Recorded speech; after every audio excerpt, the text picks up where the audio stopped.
What's happening? Welcome back, guys. Long time no see. Yeah, we have a very special uncorking for you guys. A bourbon that we've been dying to try. Dusty. You guys, those of you who are familiar with our channel, we mainly focus on Scotch.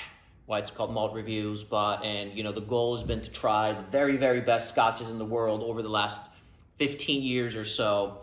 But within the last couple years, we realized we hadn't tried all the best bourbons. Tried the Pappies, the Michters, and the popular fancy names that you hear. But when you really dig into what the best bourbons are, there's a long list of ones that we haven't tried yet. In the last year or two, we've gotten to try a lot of really, really good old dusties that are, on experienced bourbon drinkers, list of best evers.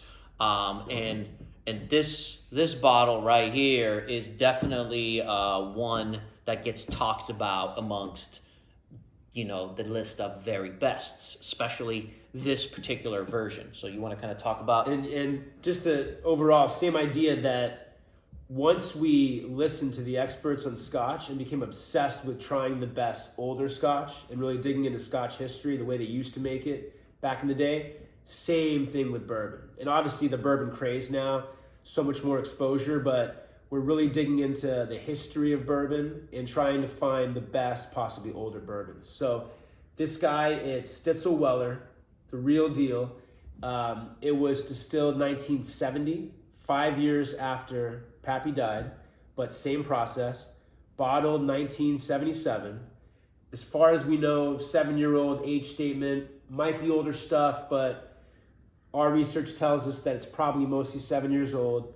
This is a special German import, so 760 milliliters. You get a little more. And just digging into more Pappy style, he was obsessed with making sure that wheat, which is a delicate secondary grain, going with the corn and barley and bourbon, making sure that the barrel entry proof wasn't too high. Today, for example, Heaven Hill still does barrel entry proof 125 proof on wheat and rye bourbons, which a lot of people think they kind of get this weird sensation with it. Today, Pappy Weller does 114, but original Julian Van Winkle experimented 103 was the perfect barrel entry proof. And right here on the back, this says, in the years of its maturing, it increased naturally to 107 proof. So, not sure if you know American law, to be stated barrel proof, barrel strength, it has to be within 2 proof points. So it could be, a little higher, within 108, but basically they let it increase naturally. It's as close to barrel proof as possible, the way wheated bourbon should be made. And Mike, these Old Weller original 107 barrel proofs, you want to kind of explain the difference of, because Oh, yes. Yeah. Good call. So, again, researching bourbon history, it's pretty hard to dig. Ask the historians, but there are 2 versions. In the 70s, like this is 1977, it says original 107 barrel proof. And it has that statement, like I said, in the back, where it tells you it increased naturally to 107 proof. No water added, uncut, nothing. The bottles that come out in the 80s of this say original 107 proof. Take off the barrel, and they take out this sentence in the back.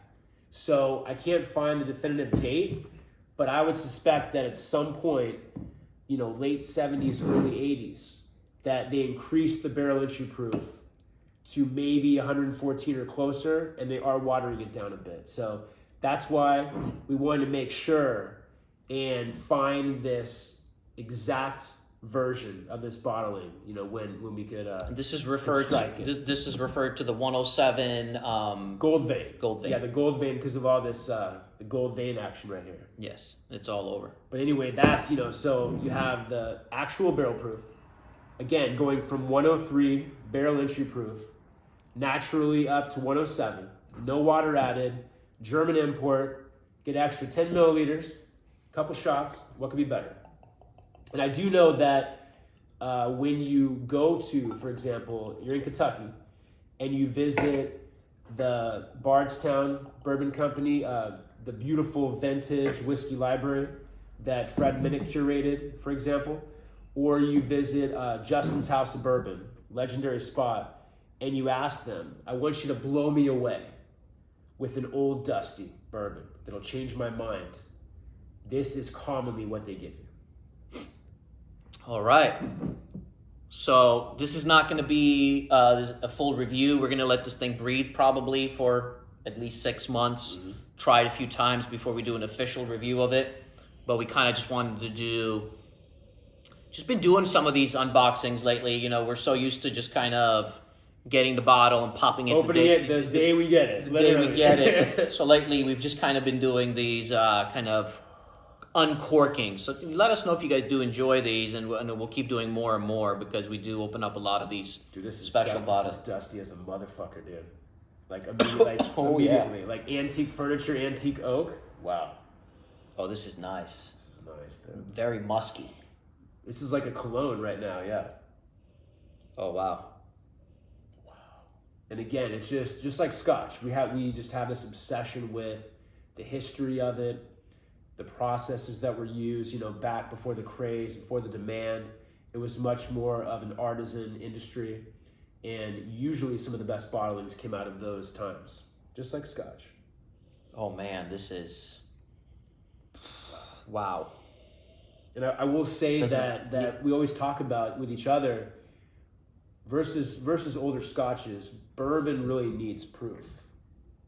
Like for example, we've tried an old Fitzgerald 12-year-old, so 12 years old, but 43%. And just based on this right now, like you really need that extra proof with a bourbon. It seems like with bourbon, most of the time you need it to be about 50%. Most of the time, exact, bingo. Yeah, most of the time. Now, don't get me wrong. There's been bourbons that we've had that are 45% that were also amazing. Right. But yeah, we will do a video eventually where we kind of bring out some of the best bourbons and just kind of maybe do like a blind flight since it's very popular on Bourbon Tube. Could be fun. And of some of the best evers, and we'll kind of maybe do like a little bit of a list on what our research shows, what some of the best evers are by, you know, coming from what our research is. Yes. Yeah.